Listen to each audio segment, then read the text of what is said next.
reste bien jusqu'au bout de cette vidéo, j'ai une petite surprise pour toi. Je ne sais pas si ça vous arrive, parfois, vous écoutez de la musique, vous tombez sur des musiques, et elles sont trop bien. Et tellement bien qu'elles vous font voyager un truc de ouf, comme celle-là.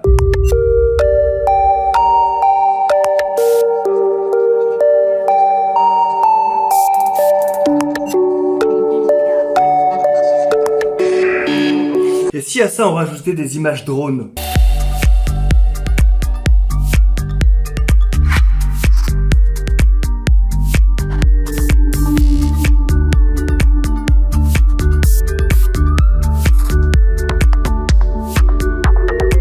Et maintenant si on rajoutait de la voix off? Merci. Merci d'avoir cliqué sur cette vidéo. Merci de me suivre sur ma chaîne YouTube. Je réalise une vidéo par jour pour te partager toutes mes aventures. Bienvenue dans mon histoire. Bienvenue dans mon univers. Bonjour à tous, bienvenue dans cette nouvelle vidéo. Alors avant de commencer cette vidéo, abonne-toi à ma chaîne YouTube si tu veux suivre la suite de mes aventures, la suite de mes vidéos. N'hésite pas non plus à lâcher un pouce bleu si t'aimes bien ce genre de contenu quand je parle de mon expérience. Et fais pas le ratin, ça prend 2 secondes, c'est gratuit. Fais-le au moins pour mon introduction. J'ai déjà fait une vidéo, mes interventions marquantes, qui a bien marché parce que vous êtes vraiment curieux. Et donc, je voulais rajouter une intervention, mais pas dans les interventions marquantes, qui m'ont un peu traumatisé, comme les interventions que je raconte dans cette vidéo. Juste une intervention qui m'a fait quelque chose, parce que c'était un peu spécial. Je vous raconte un peu le contexte. On est au fourgon. D'accord, on part, personne défenestrée, donc une personne qui a sauté d'un immeuble pour se suicider. Elle a dû sauter, je ne me rappelle plus exactement de quel étage elle a dû sauter.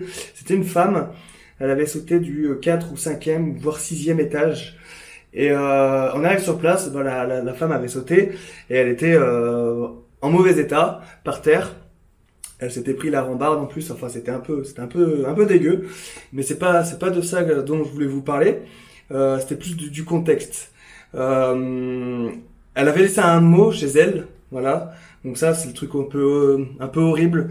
Elle avait un enfant ou deux enfants, je me rappelle plus exactement. Mais en tout cas, c'était une mère de famille qui avait laissé un mot sur la table avant de sauter, quoi. Et c'est horrible. Enfin, c'est horrible. De toute façon, le suicide, c'est un peu horrible, surtout quand on a des gens qui nous aiment.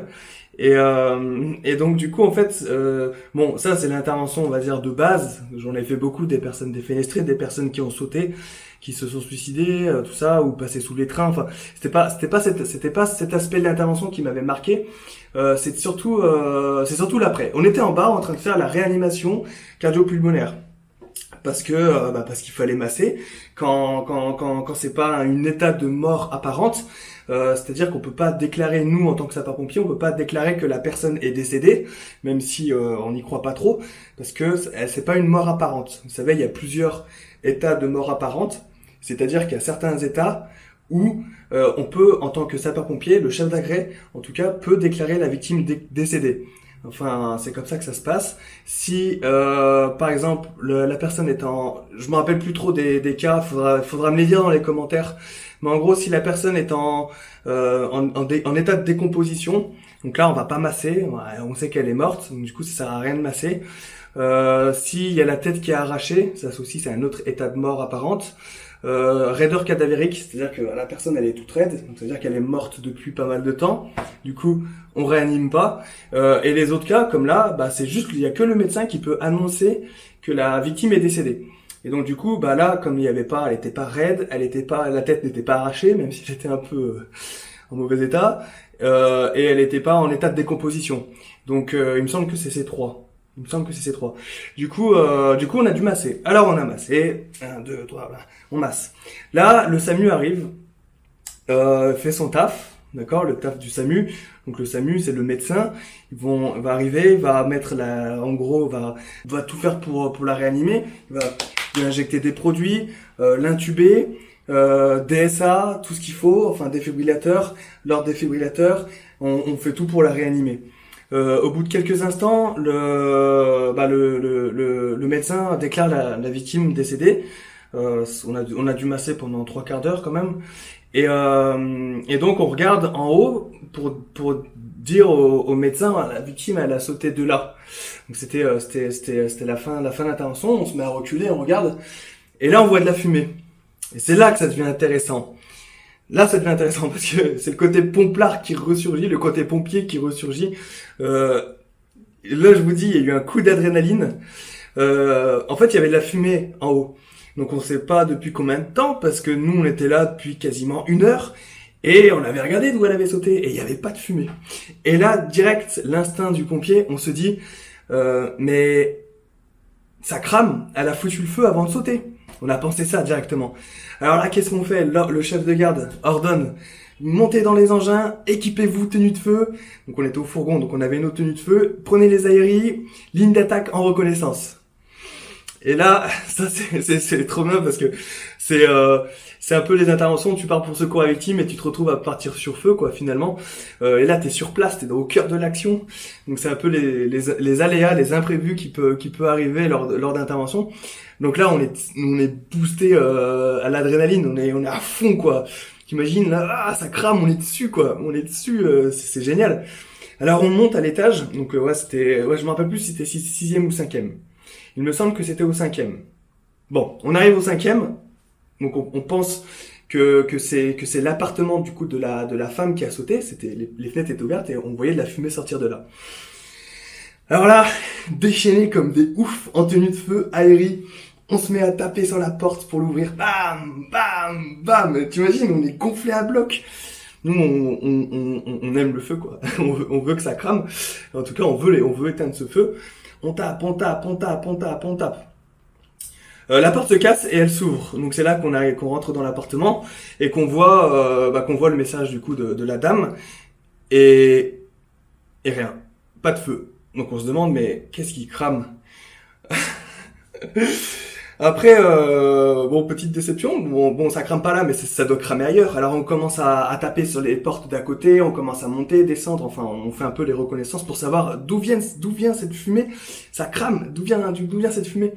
Donc on ouvre, on tape la porte qui est juste à côté, avec le pied pour faire plus de bruit. Et là c'est un couple d'aveugles qui nous ouvre la porte. Je suis désolé, la chute elle est pourrie. C'est un couple qui ouvre la porte et on leur dit chez vous ça brûle. Alors ils se disent bah non ça brûle pas. Bon on est aveugle mais non ça brûle pas. Bah oui mais nous on voit de la fumée de l'extérieur. Ah mais c'est normal on fait un barbecue sur le balcon. Je vous l'avais dit que cette chute elle était pourrie. Donc en fait c'était le couple d'à côté qui faisait ils étaient aveugles et donc ils faisaient le barbecue sur le balcon. Et donc nous en voyant la fumée, on pensait que ça cramait quoi. Avec bref, c'est nul. Mais bon, ça m'a marqué parce que c'est le genre d'intervention où toi tu pars secours à victime, tu te retrouves en tenue de feu à cavaler et te dire que putain, ça c'est un métier d'action, c'est trop bien. Et bon voilà, il y avait rien, il y avait pas de feu, il y avait pas d'incendie ni rien. Donc il y avait quand même le petit côté déception, mais en même temps on aurait été là, il y aurait vraiment eu un feu, on aurait été les premiers sur place. Et quand il y a un feu, quand il y a de la fumée, direct on se dit il y a peut-être sauvetage, il y aura peut-être des gens à sauver et il faut y aller parce qu'il y a peut-être des personnes en danger. Donc voilà, donc en fait l'adrénaline est montée très haut et c'est redescendu aussi sec. Donc après on en a longtemps parlé de cette intervention, ça nous a beaucoup fait rire. Pas sur l'aspect la dame elle a sauté, elle s'est suicidée, mais c'était surtout sur l'aspect d'après waouh, on était surexcités, on était à fond, on prend la masse, on commence à défoncer la porte et au final rien. Voilà les amis pour cette vidéo, pour cette intervention. Elle m'a marqué, mais plutôt dans le bon sens, parce que j'en rigole encore aujourd'hui. Ça me fait vraiment plaisir de me ressouvenir de ce genre d'intervention. D'ailleurs, vous êtes nombreux à me demander l'intervention qui m'a le plus fait rire, l'intervention la plus marrante. Sur les lives, vous êtes beaucoup à me poser cette question. Et j'en ai une. Je vous la raconterai dans la vidéo de demain. Promis, je vous la raconte dans la vidéo de demain. Bon, c'est juste une intervention. On sait bien, enfin, moi j'ai bien rigolé. Et je vous raconte ça dans la vidéo de demain. Comme ça vous fait une excuse pour vous abonner à ma chaîne YouTube. Ah oui, ça serait bête de louper cette vidéo. En tout cas, merci d'avoir regardé cette vidéo. Voilà, c'est vidéo souvenir. Ça fait du bien de temps en temps de se rappeler de ses souvenirs. Et puis donc du coup, on se retrouve demain pour cette vidéo avec plaisir. N'hésitez pas à lâcher un pouce bleu pour cette vidéo. N'hésitez pas non plus à vous abonner à ma chaîne YouTube. Je vous donne 3 raisons de vous abonner à ma chaîne YouTube. La première, c'est que demain, il y a la vidéo la plus rigolote. La deuxième raison, c'est pour ma casquette Emergency qui s'allume. Et la troisième raison, c'est que je suis le seul YouTuber en France qui fait ses vidéos dans la salle de bain et ses toilettes. Ça aussi, c'est une bonne raison de s'abonner à ma chaîne YouTube. Et également, bienvenue aux nouveaux membres de ma méthode d'entraînement. Je vous souhaite vraiment la bienvenue. Bon courage pour les premières séances. Pour ceux qui veulent commencer mon programme d'entraînement, n'hésitez surtout pas, le lien est dans la description. Merci encore d'avoir regardé cette vidéo. N'hésitez pas à la partager à vos amis si elle vous a plu. Je vous avais promis une petite surprise au début de cette vidéo. Tout simplement, c'est que hier, j'ai eu l'idée de créer sur mon site internet un espace cours sapeur-pompier, cours pompier. Du coup, je vous mets le lien dans la description. C'est pas moi qui vais gérer ça, je vais nommer des modérateurs qui vont gérer ça. Et en gros, on va mettre des cours de sapeur-pompier. Donc si vous êtes JSP, pompier volontaire, pompier professionnel, vous pourrez trouver certains cours. Donc allez voir, peut-être que vous trouverez des cours intéressants. Donc voilà, des cours en PDF. Donc n'hésitez pas à checker, tout ça c'est dans la description. Je veux vraiment faire en sorte que mon site soit utile à un maximum de monde. Et donc quand j'ai fait la vidéo sur l'incendie au Kazakhstan et qu'on m'a dit mais tu devrais faire des cours, c'est là que cette idée m'est revenue, parce que j'avais déjà eu cette idée de créer cet espace cours. Et en fait voilà, je profite de ça pour le faire, pour faire cet espace cours. Vous pouvez y contribuer également en nous envoyant vos cours. Avec plaisir même, parce que comme ça au moins ça permettra d'avoir un site complet avec beaucoup de cours.